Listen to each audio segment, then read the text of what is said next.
Друзья, приветствую вас! Вечерний обзор.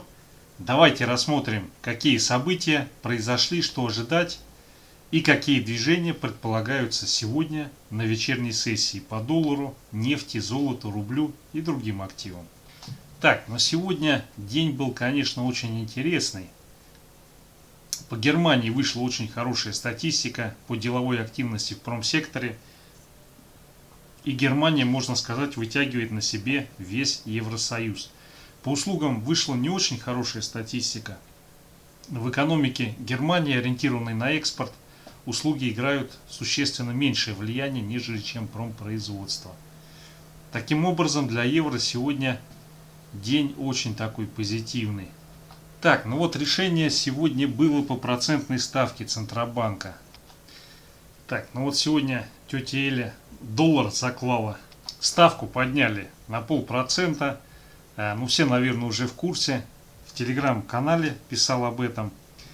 Но на самом деле я думал, что они поднимут на 0,25. Почему? Потому что они никогда не делают правильно. А правильно было поднять на 0,5. Но я думаю, что это на самом деле не сильно исправит ситуацию. Потому что они таким способом пытаются бороться с инфляцией. Инфляция их испугала.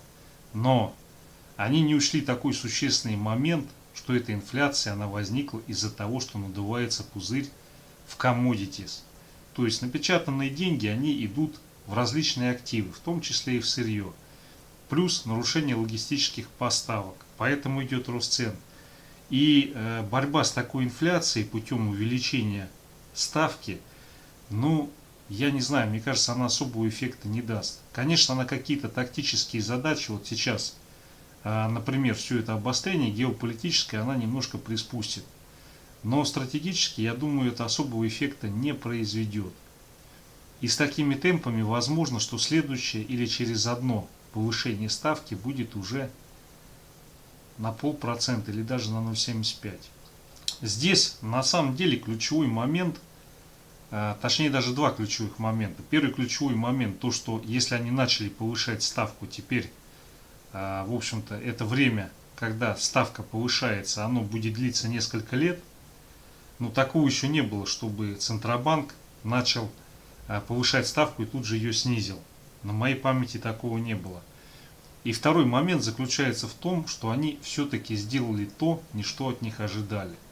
Когда начинаются такие варианты, здесь либо падает доверие, потому что становится непрогнозируемое поведение, либо есть какие-то факторы, которые не все известны и которые оказывают сильное негативное влияние.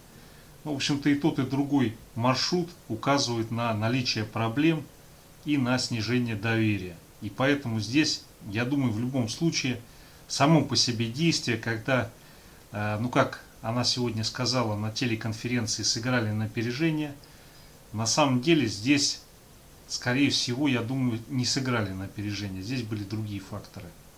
Попытка судорожно исправить ситуацию.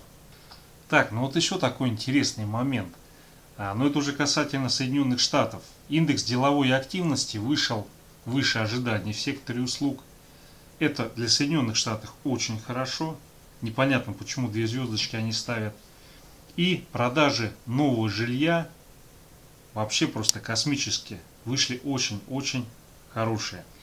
И здесь получается на рынке недвижимости возникает такое противоречие. Вчера данные по продаже вторичного жилья вышли хуже ожиданий. Сегодня данные по продаже нового жилья вышли существенно лучше ожиданий. Так в чем же здесь заключается нюанс? С одной стороны, то, что продажи нового жилья растут, в отличие от вторичного, это говорит о том, что экономика она начинает раскручиваться, потому что продажа нового жилья это строительство. Строительство это вся цепочка. Производство строительных материалов это лес, камень. Ну, наверное, все-таки, судя по тому, как выглядят американские дома, это в большей степени лес, то есть пиломатериалы. Это производство различных товаров, отделочных материалов. И, соответственно, это как раз то, что экономику раскручивает. Но здесь как раз на новом жилье все основания для того, чтобы надулся пузырь. Потому что за счет такого спроса, такого роста продаж, будет расти цена, и, соответственно, рост цены на недвижимость будет провоцировать раздутие пузыря. Конечно, это пока не максимумы, которые были в 2005 году, но здесь нюанс заключается в том, что насколько я слышал обсуждения от товарищей, которые там живут, этой темы, что все-таки в большей степени новое жилье приобретают те люди, которые инвестируют в недвижимость и которые хотят ее или перепродать дороже, или сдавать и потом перепродать дороже. Ну и соответственно это получается инвестиция, а инвестиция в жилую недвижимость — это надувание пузыря, опять-таки. То есть в данной ситуации, с моей точки зрения, те данные, которые были вчера, они более показательны в плане происходящей динамики. Да, строительство нового жилья, оно весьма позитивно для экономики, потому что раскручивает ее маховик. Но реальный спрос, то, что нужно именно для потребления этого продукта, а не для надувания шариков, это именно продажи на вторичном рынке, которые были вчера, а они вышли негативные. Таким образом, мы с вами можем сделать вывод, что вот это все движение, по сути, это повторение, ну, по крайней мере, стремление повторить эту историю. Здесь, конечно, наверное, уже не дадут ее в таком объеме повторить, потому что будут всевозможными инструментами надувания пузыря пытаться притормозить, но тем не менее такой риск уже есть. Вот это во многом инвестиционная составляющая. Так, Лагард выступила с плазменной речью, но они, по-моему, с Йеллен призвали всех, весь бизнес, в том числе и малый, бороться за сокращение выброса углекислоты. Ну, я поражаюсь, как это самое быстро находятся цели, с которыми нужно бороться. Казалось бы, причем тут углекислота, тут коронакризис, но оказывается углекислота — это враг номер один. Так, друзья, вышли данные по активным буровым установкам, они начинают стагнировать. Вполне ожидаемо, потому что на самом деле при таких ценах на нефть, я думаю, где-то 310-320 должно быть. И, скорее всего, я думаю, эта тенденция продлится без существенного роста цен на нефть. Скорее всего, по моим подсчетам, равновесное значение в районе 300. Так, в Америке кипят страсти из-за повышения налогов, потому что все эти программы по помощи для тех, кто пострадал от ковида, по переоснащению в пользу зеленой энергетики, они требуют денег, нужны Парижу деньги. И поэтому налоги неизбежно будут увеличивать. Вопрос только, как это будет сделано, насколько это будет страшно для, скажем так, богатых американцев и для американского фондового рынка. Здесь уже идут пересуды о том, что Байден поднимет налоги аж до 43,4% в следующем пакете законов. И, соответственно, вся эта светопляска вокруг повышения налогов, она в ближайшее время американские рынки может существенно скорректировать. Но, понятное дело, сейчас идет игра, сегодня сказали одно, завтра другое, идут движения на хаях. Но уже сама амплитуда этих движений, то, что эта тема поднимается, указывает на то, что все готово к тому, чтобы хорошенько спуститься. Так, переходя к российским новостям, что здесь примечательно? Президент подпишет указ о длинных выходных с 1 по 10 мая. Понятное дело, что, скорее всего, это для того, чтобы вызвать позитивную реакцию, но на самом деле текущая экономическая ситуация, с моей точки зрения, она не предрасполагает к этому абсолютно. Так, в России тоже, в общем-то, с новым жильем из-за значительного роста здесь, скорее всего, будет проблема с реализацией товарных запасов квартир. И то, что касается праздников, мое личное мнение, что праздники увеличивать не надо. Если уж на то пошло, чтобы сделать что-то приятное и полезное, можно просто увеличить количество дней отпуска. Потому что, когда возникают массовые праздники, во-первых, все останавливается, жизнь замирает. И само собой, для того, чтобы куда-то уехать, это целая проблема. Либо пробки, либо все билеты раскуплены. Так, друзья, сегодня все хорошо было для евро, мощная статистика. Из Германии, из еврозоны вышла. Кристина Лагард еще доллар попугала. Наша председатель Центробанка тоже доллар попугала. И, видимо, из-за этого он так упорно идет вниз. Если будет пробитие и закрытие недели ниже 90,85, то на следующей неделе мы можем увидеть движение в район 90-90,1. Вот. Но я думаю, все-таки такого не будет. Где-то на текущих значениях мы замрем и посмотрим в понедельник, как будет проходить открытие. Так, далее VIX. VIX сегодня проседает. Для рынков это плюс, но здесь надо обратить внимание, что он находится в консолидации. И особо он никуда не ушел. То есть это все в рамках вот этого движения по набору позиций. По крайней мере на текущий момент никуда он не девается вниз.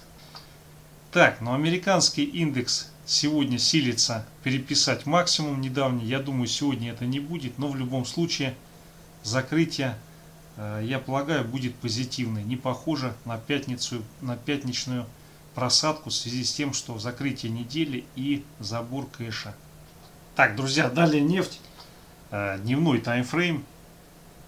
Здесь было бы, конечно, хорошо, если бы закрылись выше 66.25. Но что-то как-то особо она не идет.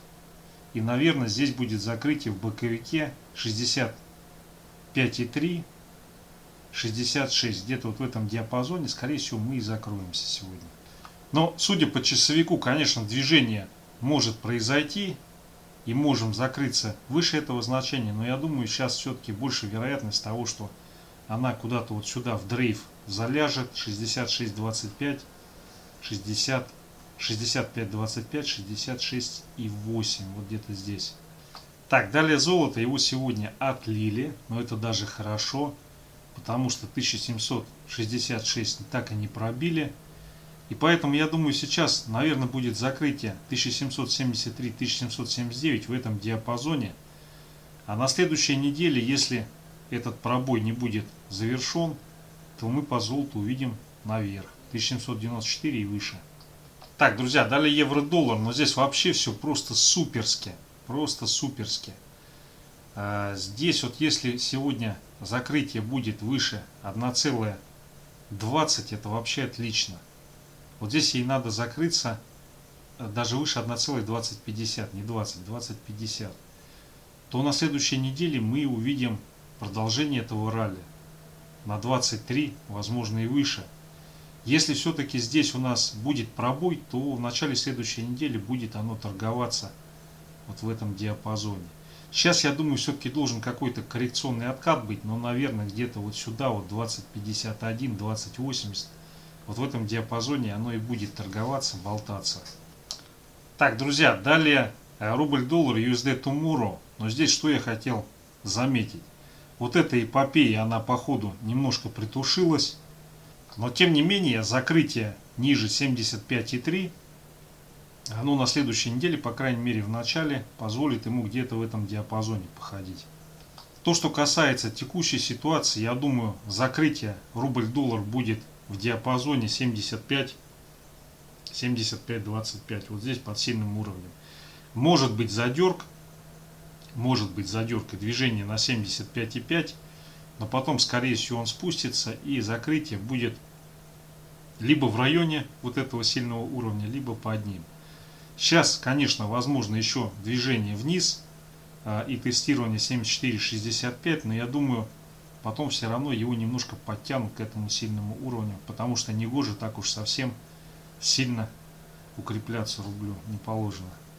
Так, друзья, далее РТС по РТС. Ну, здесь все сегодня было достаточно прилично, достаточно хорошо. Но сейчас, наверное, все-таки немножко он откатится на 147 500. Я так думаю, что закрытие где-то в районе 147 500 сегодня будет. Потому что он все задание выполнил, которое здесь было. Дальше нужны какие-то стимулы для того, чтобы расти. Либо надо все-таки немножко откатываться и пускать пар. Ну, здесь еще надо понимать, что если рубль укрепляется, то для РТС это дополнительный бонус. Так, друзья, ну и звезда последних дней, это ВТБ. Писал в телеграм-канале, просили меня по нему обзор делать, я его сделал. Сейчас все без изменений. 46, ну 4,6 копейки, если удерживается, то все эти откаты будут выкупаться, пока он не сходит вот сюда и не закрепится. Когда он закрепится здесь, здесь возможны варианты. Там еще есть цель 6,7 копеек. Тут ряд факторов им двигает. Во-первых, решение по дивидендам. Во-вторых, то, что под самую завязку начинают нагонять, разгонять ВТБ. Ну и давно пора ему уже расти. Он все болтается и болтается, не растет. Тут уже что только не вырастили, а ВТБ не вырастили. И поэтому время пришло, поэтому я думаю, его будут гнать и дальше. Ну, по крайней мере, вот эта критичная линия, если она будет в начале следующей недели пробита и здесь пойдет закрепление, у него есть все шансы уже в течение, ну, наверное, может быть недели с такими темпами, а может быть месяца сходить и на 6,7 копеек. Но помним, 4,6 копейки, если пробивается, то его начинают отливать и очень активно. Друзья, все основные инструменты. Спасибо за внимание. Успешно доторговать и хороших выходных.